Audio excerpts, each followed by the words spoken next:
Vous écoutez un message enregistré à l'église CVV Paris. Pour plus d'informations, visitez notre site internet cvvparis.fr. Est-ce que des gens ici connaissent le film Black Panther? Levez vos mains dans l'air, à peu près la moitié des gens. Ok, je l'ai re-regardé il y a quelques jours avec ma femme Kenza. Et c'est l'histoire d'un pays qui s'appelle Wakanda, okay, qui a l'air d'être un pays pauvre, d'agriculteurs, quelque part en Centrafrique. Et ce qu'on découvre, c'est que dedans, caché, il y a en fait une société ultra avancée, très avancée dans le milieu technologique, qui se cache du monde. Et ils ont réussi à se développer comme ça parce qu'ils ont un accès unique à une ressource qui s'appelle l'obtanium, qui est une sorte de métal qui fait tout, qui peut guérir des gens, qui peut créer des trains, qui peut faire plein de choses. Et ça les permet de construire et d'innover comme le monde n'a jamais vu. Et cette ressource, on découvre, aurait le potentiel de changer le monde, de transformer le monde. Mais il y a eu une politique dans ce pays qui est que ils se cachent par peur que, en les découvrant, ils perdent leur paix dans leur pays. Et à travers plusieurs bouleversements que je ne vais pas raconter pour ceux qui n'ont pas encore vu le film, pour ne pas vous spoiler le tout, le roi du pays, donc le Black Panther, se rend compte qu'en fait, finalement, ils ont un rôle à jouer dans le monde. Et ça se passe surtout dans le fait qu'ils se rendent compte de la souffrance du monde et qu'ils ont des solutions pour cette souffrance qu'ils voient dans le monde. Et il y a une scène assez mythique à la fin où ils se présentent pour la première fois devant le Conseil de l'ONU. Donc il y a tous les délégués de tous les pays qui sont assis et le roi de Wakanda se lève et dans un discours de comment Wakanda était maintenant prêt à s'investir dans le développement du monde et à aider avec ses ressources. Et un des autres délégués de l'autre pays lève la main et dit avec tout le respect que je vous dois, qu'est-ce que vos agriculteurs pauvres ont à offrir au reste du monde? Et tout le monde se regarde un peu et on se rend compte que les gens ils n'ont pas encore compris qui est ce pays. Mais le film termine avec des plans sur les visages des gens qui savent et ils sont en train de sourire parce qu'ils savent que ce pays a les ressources et la puissance pour pouvoir transformer le monde et réparer beaucoup du mal qui est dans le monde. Et un peu comme Wakanda, l'Église possède un message qui a le potentiel de changer le monde. Amen. La bonne nouvelle, qu'il y a un Dieu et qui s'intéresse à nous. La bonne nouvelle que nous étions ennemis de Dieu, nous vivions contre lui, nous faisions des choix qui allaient contre sa nature, nous avions décidé de ne pas l'avoir dans notre vie. Et pourtant, dans sa miséricorde, il nous a réconciliés avec lui par l'œuvre de Jésus-Christ. Nous avons une bonne nouvelle. Et cette bonne nouvelle se traduit de manière très pratique dans nos vies. Beaucoup d'entre nous, nous vivons une liberté que le monde ne connaît pas, de se savoir vraiment pardonner de toutes nos fautes. Qui dans le monde peut dire « Ouais, je suis pardonné de tout » ? Qui peut dire ça, à part ceux qui savent qu'ils sont sauvés par Dieu? Ou par exemple, on a la certitude d'une vie après cette mort. Nous avons la certitude qu'une fois qu'on meurt sur cette terre, que nous serions avec Dieu pour l'éternité, que cette éternité va tout déchirer. Le monde n'a pas ça, nous on a ça. Ou par exemple la paix que nous vivions, d'abandonner complètement notre vie entre les mains d'un Dieu bon et un Dieu souverain. En fait, il s'occupe de moi. Je n'ai pas à craindre les choses. Je n'ai pas à m'inquiéter pour demain. Ce sont des choses que nous vivons, cette bonne nouvelle. Et beaucoup d'entre nous, par exemple, ont vécu de la guérison physique, de la guérison émotionnelle, alors que Dieu est venu nous rencontrer là où on était et il nous a transformés, il nous a fait du bien, il nous a montré qu'il est bon. Nous avons une bonne nouvelle. Amen. Mais comme Wakanda, et j'imagine que vous le voyez venir, nous pouvons avoir tendance à cacher ce message et nous cacher du monde. Et Jésus, dans toute sa sagesse, savait que ça allait être un défi pour nous. Jésus était conscient que ça allait être un bataille pour son Église, de chaque jour se lever et dire je vais porter aujourd'hui le message de Jésus-Christ au monde. Je vais aujourd'hui être un témoin pour mon Dieu. Il savait que ça allait être dur et et je pense que c'est une des raisons pour lesquelles il a enseigné de manière aussi claire sur ce sujet. Là, je vais citer Matthieu 5, où il dit « Vous êtes la lumière du monde. » La lumière du monde. Une ville au sommet d'une colline n'échappe pas au regard. Ok, nous sommes une lumière du monde, on ne s'échappe pas du regard. Et puis ensuite, il dit, verset 15, il en est de même d'une lampe. Si on l'allume, ce n'est pas pour la mettre sous une mesure de grain. Au contraire, on la fixe sur un pied de lampe pour qu'elle éclaire tous ceux qui sont dans la maison. Nous ne sommes pas faits pour être cachés. Jésus est en train d'affirmer que nous sommes faits pour briller. C'est comme l'église du Sacré-Cœur sur la butte de Montmartre.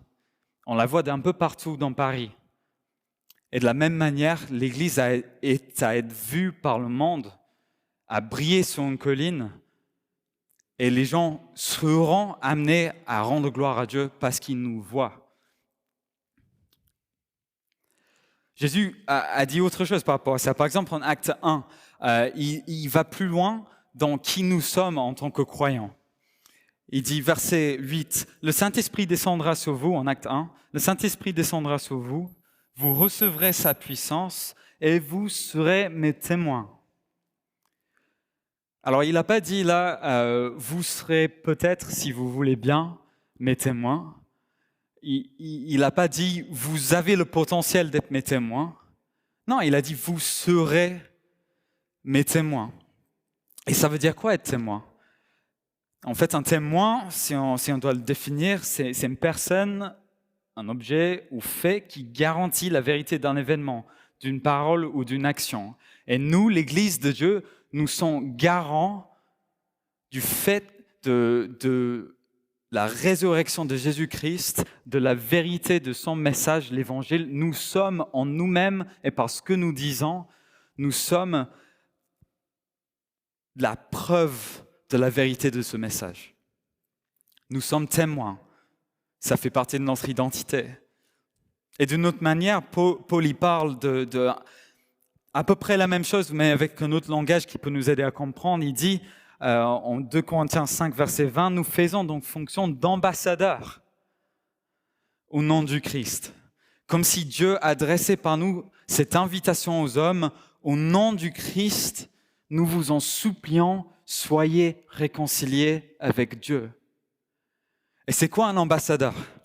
Un ambassadeur, c'est un représentant permanent d'un État auprès d'un État étranger. D'ailleurs, c'est le représentant qui est le plus élevé dans la hiérarchie diplomatique. Et lui, il est quelqu'un qui est chargé d'une mission. Et cette mission, c'est de représenter son pays et ses intérêts auprès d'un pays étranger. Et nous sommes mandatés par Dieu de le représenter sur terre, en invitant tous à croire en Jésus et être réconciliés avec Dieu. Nous sommes mandatés par Dieu, nous sommes envoyés par Dieu. C'est qui nous sommes. Et un dernier verset pour juste appuyer ça encore plus, c'est Jésus en Matthieu 28, cet grand appel qui nous lance à tous. Il dit « J'ai reçu tout pouvoir dans le ciel et sur la terre », verset 19, Matthieu 28. « Allez donc dans le monde entier et faites des disciples parmi tous les peuples. » Allez, faites. Ce n'est pas juste une simple invitation que Dieu nous dresse, c'est un commandement, en fait. Quelque part, ce que Jésus est en train de nous dire ici, c'est que en tant que chrétien, en tant qu'imitateur du Christ, nous allons dans le monde et nous faisons des disciples. C'est qui nous sommes, nous sommes nés pour ça. Et c'est ce que Dieu nous appelle à faire. Dieu nous a fait pour être témoins, pour d'être ambassadeurs dans ce monde pour partager la bonne nouvelle du Christ que nous connaissons ici. Et être chrétien, c'est participer à cela.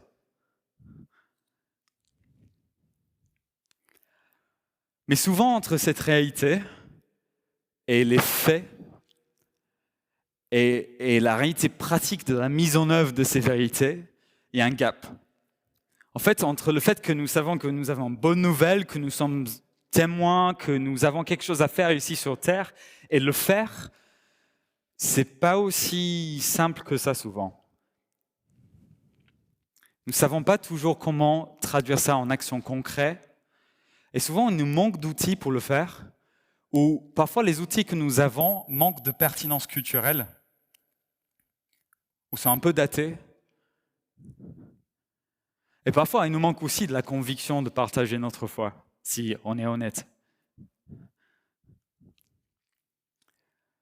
Et ce que j'ai envie de faire avec ce moment qu'on va avoir maintenant, c'est de travailler ces deux aspects ensemble. Et on pourrait passer plusieurs semaines, je pense, à creuser ces sujets et à parler en profondeur, mais aujourd'hui, on va essayer de rester sur deux choses principales.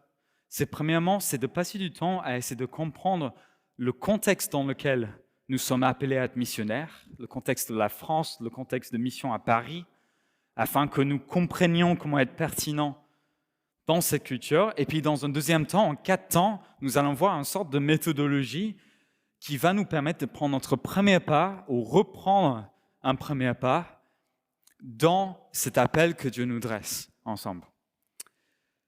Ça va? Vous êtes toujours là? Allez, on va y aller ensemble. 3 choses sur le contexte. La première chose, c'est que la France est un pays séculier, de manière générale. On le sait, mais quelques chiffres pour l'appuyer. 31% des Français, des gens habitant en France se disent athées ou non-croyants. C'est un Français sur 3. Okay? Pour mettre en perspective, le pourcentage d'athées dans le monde est plus autour de 1,5%. Donc la France, 31%, le monde, 1,5%. Nous vivons dans un pays qui ne représente pas le reste du monde. On a un contexte missionnaire particulier ici en France. 42% de la population, et là c'est des chiffres en fait de l'Observatoire de la laïcité publié en 2019, c'est l'État. 42% se disent soit agnostiques, donc sceptiques quant à l'existence de Dieu, soit indifférents par rapport à l'idée de est-ce qu'il y a un Dieu ou pas, et certains nombre d'entre eux se disaient aussi qu'ils ne voulaient pas répondre, ce qui veut dire qu'ils sont indifférents quelque part. Donc ça, c'est 42% de la population. Et ensuite, 37% de la population se dit croyants, musulmans, chrétiens, etc. Mais seulement 14% se disent pratiquants au moins une fois par mois. Et pour descendre tous les strates de l'étude statistique, on arrive aux évangéliques, donc des gens un peu comme nous, qui en pratiquent un peu comme nous, c'est à peu près 1% de la population française. On est environ 600 000. OK? Aux États-Unis, le poids des évangéliques est monstrueux. Ça pèse lourd dans la société. En France, nous sommes minoritaires. Et c'est bien d'en prendre conscience. Et ce que j'aime dans ça, et là où je vois déjà une première ouverture sur ce premier point, c'est qu'en fait, on parle beaucoup souvent de pays étrangers comme il faut aller amener l'évangile aux gens qui ne connaissent pas encore Dieu. Mais en fait, on a juste à ouvrir nos yeux et voir autour de nous pour voir un champ de mission qui est énorme. Un champ de mission qui a un gros potentiel en fait en France, parce que beaucoup de gens ne savent pas encore qui est réellement Jésus. La plupart des gens que j'ai croisés dans la rue en faisant l'évangélisation me disent ouais, je connais quelques traditions catholiques et tout ça, et c'est à peu près tout. C'est presque un peuple non atteint par l'évangile, en fait, souvent en France. Et quand même, dans ce chiffre, 42% des gens se disent agnostiques, indifférents ou ne voulaient pas répondre. C'est 42% de la population, en vrai, qui n'a pas vraiment une conviction arrêtée sur le sujet. J'ai rencontré beaucoup de gens, finalement, qui sont très ouverts à en discuter parce qu'ils n'ont pas de sûreté eux-mêmes sur sur la vie après la mort, sur qui est Dieu, etc. Et donc, il y a un potentiel énorme en France de voir un réveil, de voir beaucoup venir à Christ. Premier point. Deuxième point de contexte. La France est marquée par, notamment par une grande philosophie, c'est l'humanisme. Est-ce qu'il y a des gens qui savent ce que c'est l'humanisme ici? Ouais. Une petite définition, c'est la théorie ou la doctrine qui place la personne humaine et son épanouissement au-dessus de toutes les autres valeurs. Okay? La théorie, la doctrine qui place la personne humaine et son épanouissement au-dessus de toutes les autres valeurs. C'est, si je dois exagérer un peu, c'est l'homme au centre de l'univers. C'est un peu biaisé ce que je dis. Mais nous mettons une importance énorme dans notre société, en France, sur nos propres besoins, sur nos droits, sur se faire du bien, penser à soi. Je trouve un chiffre qui illustre bien ça, c'est les chiffres sur l'évolution du marché du développement personnel, de self-help, industrie. Dans le monde, cette industrie pèse 38 milliards de dollars. C'est l'industrie de la motivation de soi, c'est l'industrie de la prise de soin de soi, et il y a des bonnes choses dans ça. Mais derrière tout ça, en fait, on a un marché énorme avec des entreprises qui investissent des milliers d'euros d'argent dans le fait de capitaliser sur notre manière d'être auto-centré. Il y a des gens très intelligents qui travaillent à ce que ça se soit maintenu pour que la croissance de ce marché puisse continuer. Donc on n'a pas fini, je pense, dans l'Occident, avec l'humanisme, avec le fait d'être centré sur nous-mêmes. Et je ne dis pas que tout est mauvais dans ça, mais il y a des choses qui ne sont pas super dans ça.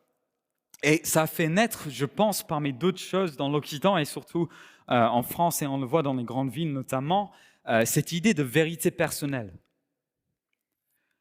C'est cette idée que chacun a sa vérité et qu'il n'y ait plus vraiment de vérité absolue.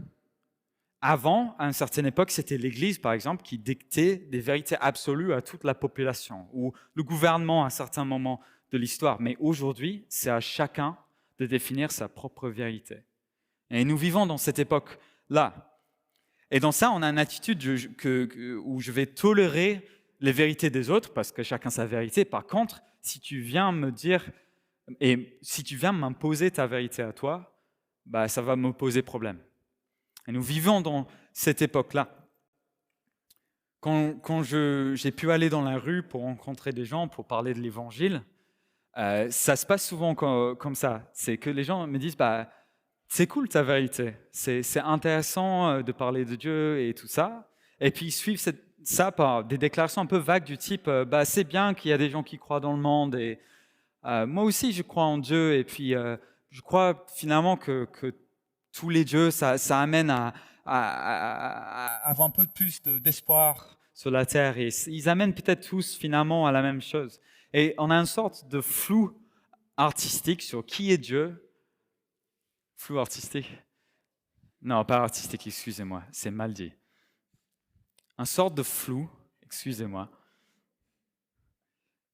C'est parfois quand on prêche, on cherche juste le prochain mot pour continuer. Donc, c'était pas bien dit, excusez-moi pour ceux qui sont artistes parmi nous.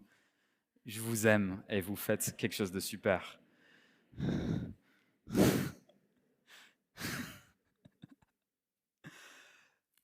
Et le danger, en fait, c'est que notre génération perd toutes sortes perd un ancrage, en fait, finalement. Et que ça devient très compliqué, finalement, de parler de Dieu et parler de la notion de péché, parler de la notion qu'il faut donner sa vie à Dieu ou des choses comme ça, parce que ça ne parle pas à l'individu qui crée ses propres vérités. Mais je pense qu'il y a une opportunité dans ça. Et cette opportunité, c'est que puisque les gens ne s'attachent plus à une vérité absolue, en fait, ils se cherchent. Ils ne savent pas trop à quoi s'accrocher, et donc ils se posent des questions profondes. Et les gens, ils ont des questions énormes, en fait. Quand on creuse un peu, on se rend compte de ce à quoi les gens réfléchissent. Et beaucoup aujourd'hui sont dans une quête de sens général. Ça se passe souvent par le travail. Je vais essayer de trouver du sens dans ce que je fais. Mon travail aide la planète ou mon travail permet d'améliorer la vie de certains gens. Mais les gens, de manière générale, cherchent du sens. Et nous avons trouvé un sens. Nous avons trouvé celui qui dit « Je suis le chemin, la vérité et la vie ». Celui qui peut nous donner accès à Dieu, celui qui peut nous pardonner de nos fautes et nous promettre une espérance éternelle. Nous avons trouvé cette espérance. Et les gens, ils cherchent ça. Les gens, ils sont en train de chercher Jésus, en fait. Mais ils ne le savent pas. En tout cas, pas encore. Il y a une ouverture énorme. Mais les gens, ils ont peur de l'institution de l'Église. Ils ont très peur de l'institution. On va en parler après. Troisième point sur le contexte, les sûretés du monde s'écroulent. Surtout pour les jeunes générations. Que ce soit le manque d'emploi, le pessimisme sur l'avenir du climat et l'existence même de l'homme sur la Terre, que ce soit le virus qui a bien chamboulé toutes nos vies, ou que ce soit une déception par rapport à ce que les biens qu'on peut acheter peuvent nous procurer, notre génération se sent un peu perdue parce qu'ils n'ont plus vraiment de sûreté. Et je trouve que si on prend la question du matérialisme et de l'achat de biens et tout ça, on trouve quelques clés qui sont utiles pour nous aujourd'hui en tant que témoins de Jésus. C'est Arnaud Petre qui a écrit en 2007, donc déjà en 2007, « Si nous considérons la publicité dans un sens très large, nous serions alors exposés à pas moins de 15 000 stimuli commerciaux par jour et par personne. » Donc ça c'est énorme. Et aujourd'hui on a ça dans nos poches, nos smartphones. Nous sommes exposés depuis des années, surexposés depuis des années à des messages publicitaires qui essaient de nous vendre quelque chose et on commence à craquer. Les gens commencent à craquer. Les gens de notre génération commencent à en avoir marre de la publicité et de ces faux messages, ces gens qui essaient de nous vendre le bonheur. Et là, j'apprends déjà quelque chose, je pense, pour nous en tant qu'Église, en tant que témoins de Jésus, c'est que si nos stratégies d'évangélisation imitent des campagnes marketing et si nos supports imitent des supports marketing, et que nos discours imitent des discours marketing, on est très très mal barré. Parce que les gens commencent à savoir comment sentir le faux dans un discours. Ils sont sceptiques par rapport à ça. Et notre foi n'est pas quelque chose de creux, donc peut-être qu'il y a d'autres manières de l'exprimer. Je pense qu'une autre chose qu'on observe dans cette tendance de j'en ai marre du matérialisme, entre guillemets, c'est que les gens, du coup, se sont dit c'est les expériences maintenant qui vont nous procurer le bonheur. Et qu'en vivant cette expérience avec mon proche, en faisant de la randonnée à cette montagne-là, dans ce super hôtel, et puis etc., je vais trouver l'épanouissement. Et c'est vrai que les expériences sont cool. Mais en fait, l'Église a quelque chose d'encore plus grand, encore plus beau à proposer à ces gens-là. L'expérience du Saint-Esprit. L'expérience de la relation personnelle avec Dieu. La prophétie, par exemple, ou les paroles de connaissance, les mots qui viennent de Dieu et qui viennent percer dans nos cœurs pour nous parler, pour nous montrer l'amour de Dieu. Ces choses-là sont des expériences que le monde cherche. Le monde cherche une vraie connexion avec Dieu et nous avons cette connexion avec Dieu. Et nous pouvons le proposer aux gens. Je vois une ouverture. Et je pense dans ça, il y a une clé pour nous dans notre manière d'évangéliser. C'est comme si notre génération dit, en fait, montre-moi quelque chose de vrai, d'authentique. Fais-moi expérimenter ça et je t'écouterai.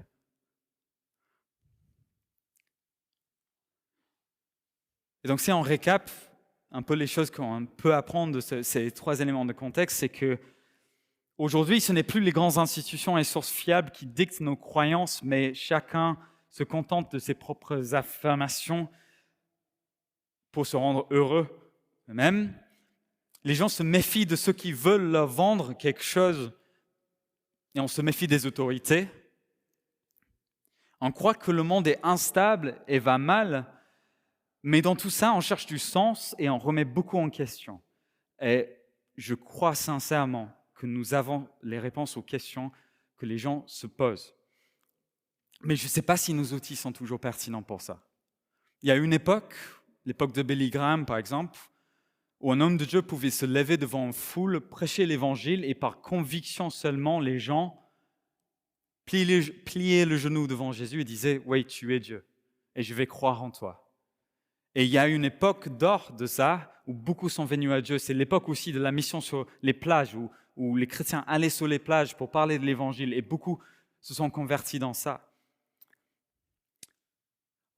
On a aussi certaines stratégies d'aller dans la rue, de faire des grandes manifestations avec beaucoup de bruit, des chants de louanges, etc. comme ça, avec des grands affiches, des flyers et tout ça. Et ces choses, je pense, faites d'une certaine manière, sont pertinentes, restent pertinentes. Mais le simple fait d'aller dans la rue et juste proclamer qui nous sommes, je ne sais pas si aujourd'hui, c'est pleinement pertinent pour le contexte missionnaire dans lequel nous sommes. Parce que les gens, en fait, ils sont trop perdus dans leurs questions, ils sont trop perdus dans leur vérité à eux et ils ne sont pas facilement convaincus qu'il leur faut un Dieu, en fait. Mais ce que je vois, c'est que des choses comme Alpha, par exemple, si vous connaissez la méthode Alpha, si vous voulez, c'est un parcours de découverte de la foi. On peut venir poser ces questions, cheminer avec des gens bienveillants qui t'accompagnent. Et à la fin, on arrive à un moment où on peut faire un choix. Et un choix bien réfléchi et bien posé. Et ce ministère-là voit beaucoup de fruits. Nous avons vu du fruit dans ça, dans ce ministère ACVV. Et ce que j'apprends dans ça, c'est que donc, des contextes de confiance où les gens peuvent poser leurs questions librement, les relations où on ne commence pas par le jugement ou par « je mets ça dans ton visage », mais où on commence en se posant des questions, où on est attentif à leurs besoins, à ce qu'eux ils recherchent et qu'on répond de manière pertinente, ça ouvre la voie à l'évangile.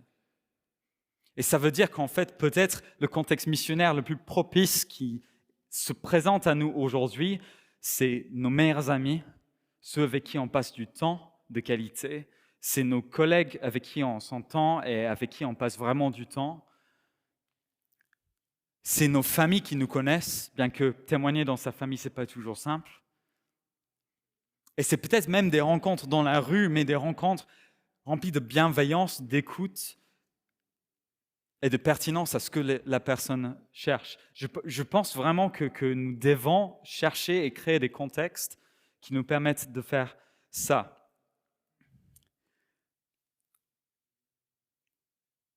Une des objections qu'on pourrait avoir en tant que croyant, et c'est juste une parenthèse que j'ai envie de dire avant de continuer, c'est qu'on se dit que l'évangélisation, ce gros mot qu'on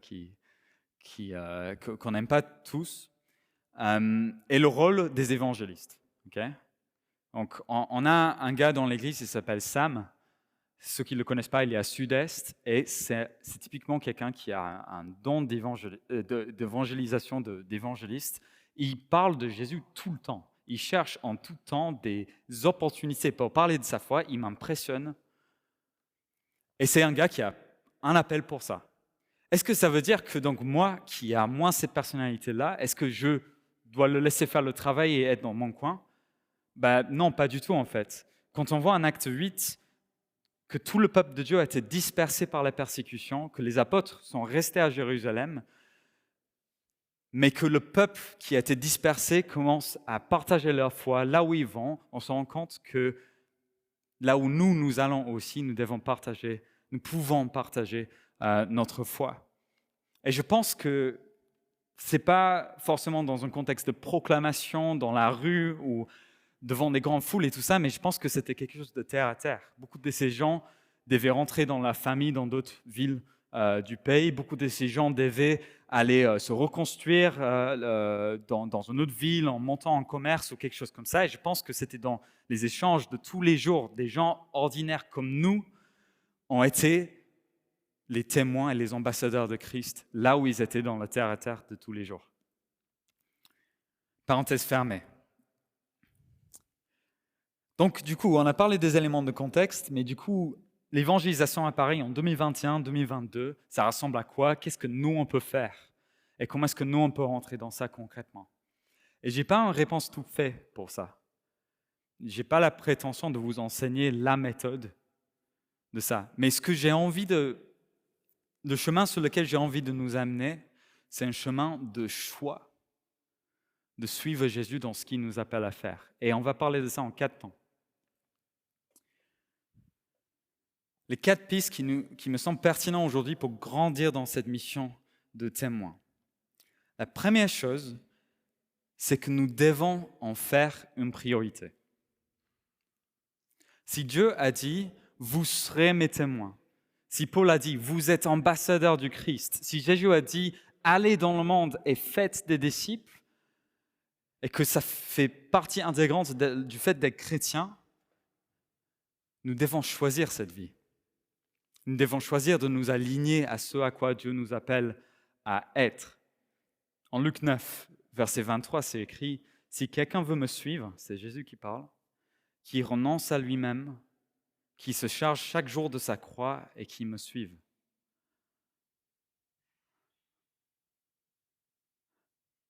Ce sont des versets qui peuvent nous impressionner. Et nous choisissons, quand on décide de suivre Jésus, nous ne choisissons pas un chemin facile. Et il ne faut pas qu'on se ment nous-mêmes sur ça. C'est un choix qui demande des sacrifices. En fait, nous choisissons finalement de suivre la voie que Jésus a prise, de faire la volonté de son Père sur la terre et d'en faire une priorité. Nous sommes à imiter Christ dans ça.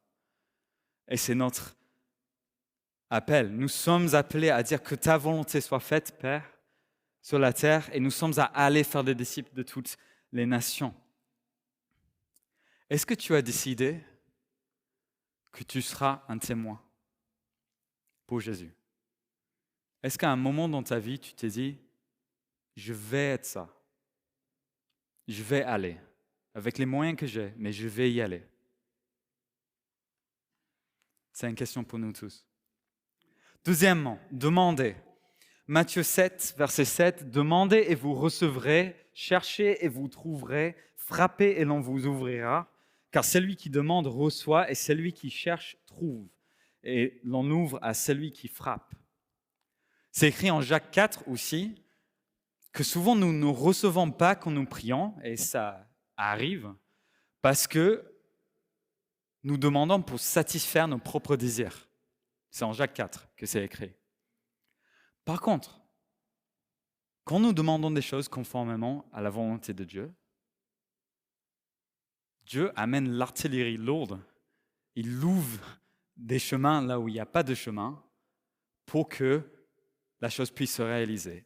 Et je pense que comme le fait d'être témoin et d'être ambassadeur pour Christ fait partie de la volonté de Dieu pour nous, quand nous demandons à ce que Dieu nous ouvre des opportunités, quand nous demandons que Dieu nous permette d'avoir ces conversations avec notre voisin, quand nous demandons à ce que le cœur de notre grand-mère soit ouvert à entendre l'Évangile, Dieu répond. C'est un ami prof qui m'a raconté récemment qu'il vivait une grande frustration de ne pas pouvoir partager l'Évangile avec ses élèves.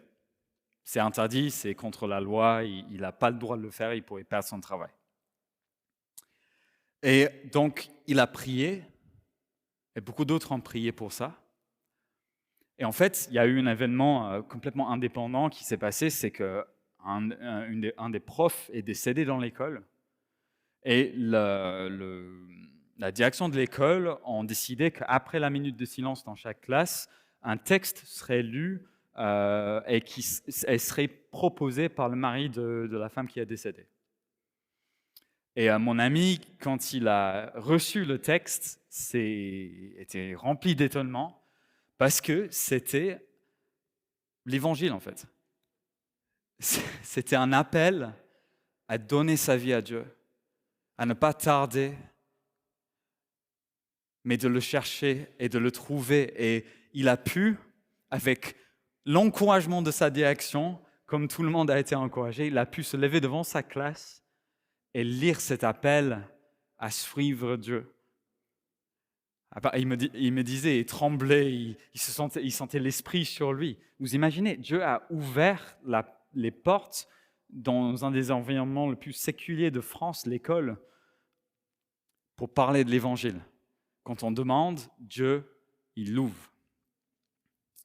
Est-ce que tu demandes des ouvertures? Est-ce que tu demandes à ce que Dieu débloque des situations pour que tu puisses partager l'Évangile? Troisième élément de contexte, dans notre méthode, entre guillemets. Trouver des contextes ou rejoindre des initiatives. Si aujourd'hui c'est par les conversations et par les conversations authentiques, par des relations authentiques, par des vrais moments d'échange que l'évangile peut vraiment être partagé, nous devons identifier dans nos vies ces moments, ces contextes et en faire une priorité. Avec mon épouse Kenza, on a vraiment à cœur de toucher notre quartier. On a récemment déménagé à Fontenay-sous-Bois. Et on ne sait pas toujours par où commencer. Donc, ce qu'on a fait, c'est qu'on a demandé à Dieu, est-ce qu'on puisse rencontrer nos voisins? C'est un peu la première étape, quoi. C'est déjà de rencontrer les gens. Et je ne sais pas pour vous, mais moi, je suis du genre à ne pas tellement vouloir rencontrer mes voisins. J'entends quelques personnes rigoler. Je pense que pour certains, c'est pareil. Ce n'est pas le cas pour tout le monde. Je suis du genre, si je vois quelqu'un que je connais de l'autre côté de la rue et que je suis dans ma bulle, je vais juste continuer, comme si je ne les ai pas vus. C'est mauvais, mais je sais que certains d'entre vous, vous reconnaissez dans ça. Un peu introverti, pas très sociable parfois. Voilà, on se comprend. Mais on a demandé quand même à Dieu, à ce qu'il ouvre des opportunités pour ça. Et on a eu, depuis quelques semaines, des rencontres avec certains de nos voisins. On a rencontré une dame qui habite à côté de chez nous, qui nous a raconté toute sa vie, toutes ses frustrations, comment les autres dans le quartier étaient jalouses d'elle, etc. Et on a juste pu écouter, comprendre où elle était, cette femme. Et je suis sûr que demain, Dieu va nous donner des opportunités pour être là pour elle, parce qu'elle est sûrement assez seule, je pense, vu ses propos, mais aussi de pouvoir lui amener l'Évangile. Un autre exemple, c'est qu'on priait chez nous, il y avait Ben et Nishma qui étaient avec nous, pour notre voisin d'en dessous, qu'on ne connaît pas très bien, mais qui toussait depuis un mois. Beaucoup, vraiment beaucoup, au point où, en essayant de m'endormir le soir, je l'entendais tousser et tout ça. Donc pendant un mois.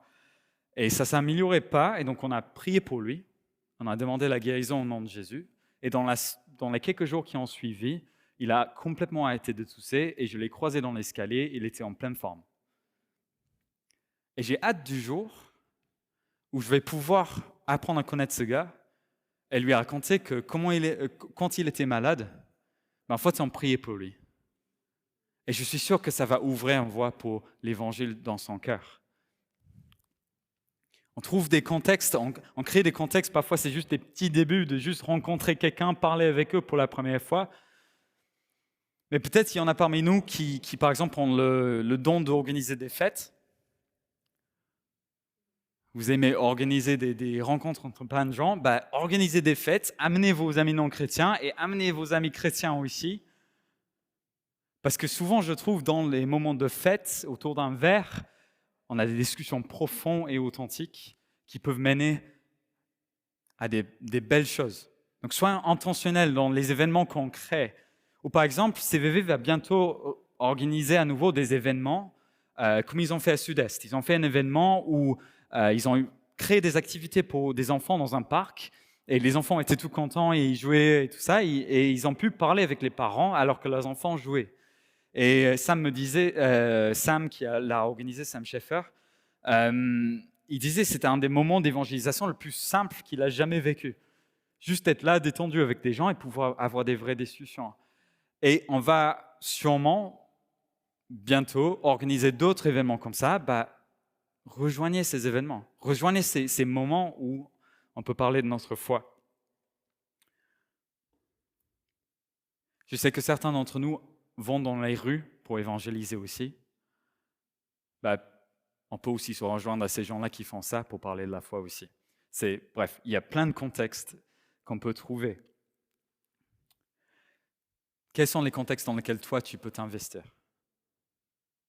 Quels sont les contextes dans lesquels que tu as déjà ou que tu peux créer qui seraient propices à être témoin pour Jésus? C'est notre question. Et quatrième point, c'est sois courageux.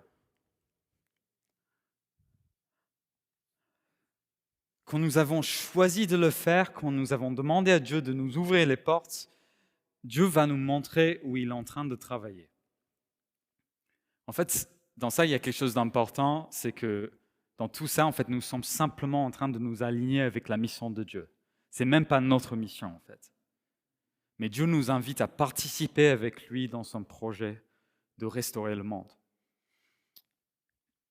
Et c'est ma femme Kenza qui m'a donné un super exemple de comment, pour elle, sa méthode, c'est elle essaie d'identifier des ouvertures chez des gens ou des questions ou des besoins chez des gens pour y répondre. Elle me donnait un exemple d'une amie à elle qui cherche Dieu depuis des années, en fait, avec laquelle elle a construit une vraie relation, pas juste pour témoigner, mais une vraie amitié. Et cette personne a cheminé, a fait un parcours alpha, a continué à chercher, mais a jamais vraiment pris la décision de suivre Jésus. Et elle a déménagé ailleurs et bref, il y a eu moins d'échanges pendant un temps. Mais l'autre jour, elle a appelé ma femme en disant écoute, je suis vraiment challengé par cette chose et j'ai vraiment envie de faire le pas. J'ai vraiment envie, en fait, de vraiment suivre Dieu et découvrir Dieu. Et ma femme avait un choix dans ce moment. C'était soit de dire Dieu te guidera, il te montrera, tu vas trouver, vas-y, t'inquiète. Ou elle pouvait être un peu plus cash et dire des vraies choses à cette personne. Et elle a choisi la deuxième chose. Elle a pu dire à cette personne, en fait, il faut que tu choisisses aujourd'hui. Enfin, pas aujourd'hui, mais il faut que tu choisisses. C'est pas un pied dedans, un pied derrière. Soit tu suis Jésus, soit tu ne le suis pas. Nous n'avons pas le luxe d'être à moitié dedans. Nous choisissons soit d'être dedans, soit de ne pas être dedans. Et elle a pu dire ça, je ne sais pas exactement comment, mais à son ami. Et elle courait le risque, en fait, de offenser son ami et courir le risque de perdre même cette amitié. Ça aurait pu vraiment coûter, en fait. Mais elle a choisi de faire ça. Et quelques jours après, cet ami lui a rappelé et lui a dit, j'ai choisi. J'ai choisi que je veux suivre Jésus. Kenza a été courageuse. Et l'appel pour nous, c'est d'être courageux aussi. Parce que ça ne suffit pas juste de construire des amitiés, ça ne suffit pas juste de créer des contextes, mais nous devons à un moment passer à l'étape d'appeler les gens à être réconciliés avec Dieu, d'appeler des gens à croire en Dieu. Et cette dernière étape demande du courage, et Dieu veut nous donner du courage pour ça. Est-ce que tu as choisi que tu seras courageux dans le contexte qui se présente à toi? Donc ça, c'est notre petite méthodologie, c'est que dans un premier temps, nous choisissons d'être témoins. Nous devons consciemment dire, Dieu, je veux être ça. Et deuxièmement, nous commençons à demander à Dieu à ce qu'il nous ouvre des opportunités propices à l'évangile. Troisièmement, une fois qu'on a identifié ces contextes, on en fait une priorité et on en crée d'autres. Et quatrièmement, nous sommes courageux, nous passons à l'acte, nous parlons vraiment de notre foi en disant des vraies choses, en pas cachant l'évangile, mais comme Paul disait, en parlant sans honte de l'évangile, parce que c'est la puissance de Dieu pour sauver. Et ce soir, s'il y a une chose que je veux que vous reteniez dans tout ça, c'est qu'il y a un mensonge et c'est qu'en faisant ça, vous allez être mis au défi tout le temps, vous allez être malheureux et que ça va être difficile.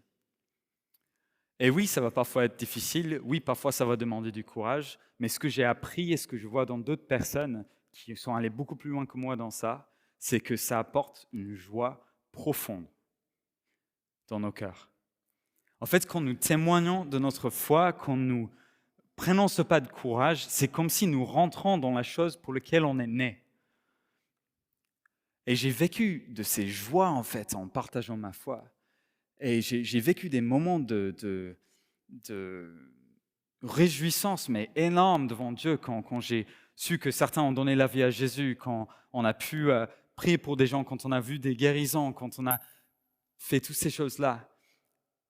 Et je pense que Dieu veut nous encourager, que ça ne va pas être un lourd fardeau qui va nous écraser, mais ça va justement quelque chose qui va grandir en nous comme en joie. Et que on va devenir en fait qui nous sommes. On va devenir, je n'arrive plus à parler français. On va devenir ce qu'on est né pour être. Ça fait sens? Et donc ce soir, je voulais commencer avec le premier point comme réponse à ce que nous avons dit. Et c'est de se poser cette question, est-ce que j'ai choisi d'être témoin? Est-ce que j'ai choisi que je serais un ambassadeur de Christ? J'ai dû refaire ce choix il n'y a pas si longtemps que ça. J'ai dû me poser devant Dieu et dire, je choisis ça. J'ai oublié pendant un temps, je choisis ça. Et si ça vous parle, ça, dans un instant, ce qu'on va faire, peut-être c'est l'équipe de louange, si vous êtes chaud on va terminer peut-être avec un chant. Merci Anthony. On va juste prendre un temps pour prier pour les uns les autres. Okay? Donc si ça vous a parlé, et si vous vous dites, en fait j'ai envie de faire ce choix aujourd'hui, est-ce que vous pouvez lever la main avec moi? Et je lève ma main pour moi-même. Okay? Donc si ça vous parle, quelques-uns, ok, il y a du monde.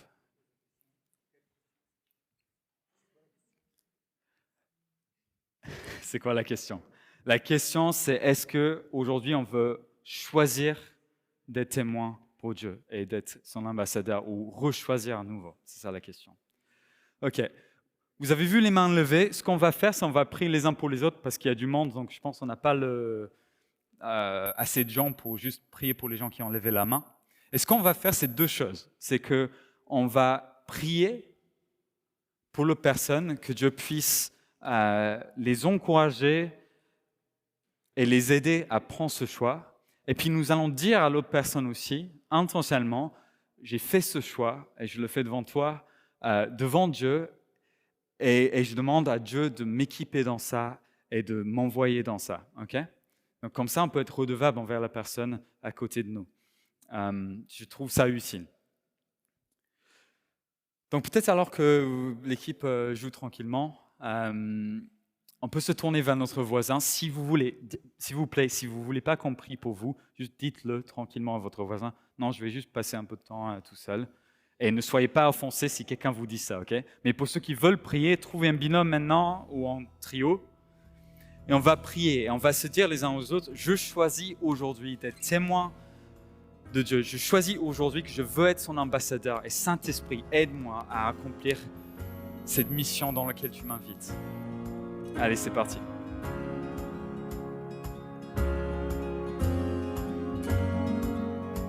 Vous venez d'écouter un message enregistré à CVV Paris. Pour plus d'informations, visitez notre site internet cvvparis.fr.